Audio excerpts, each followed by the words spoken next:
नाशिकच्या मालेगाव तालुक्यामध्ये जपानच्या लाल आंब्यांची आणि बांगलादेशी आंब्यांची जोरदार चर्चा आहे।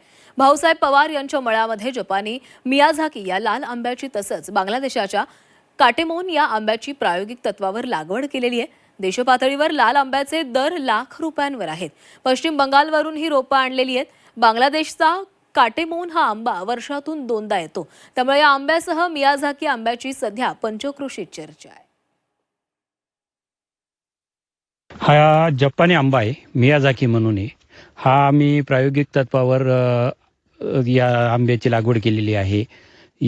हा आंबा वर्षातून एकदा येतो, पण याची मार्केट व्हॅल्यू ही लाखोच्या घरात आहे. मी हा एक प्रायोगिक तत्त्वावर केलेला आहे.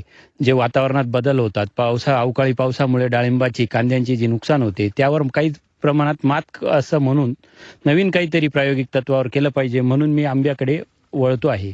हा एक प्रायोगिक तत्त्वावर प्रयोग करून बघितलेला आहे. हा सक्सेस झाला. या 2 वर्षाचं रोप आहे.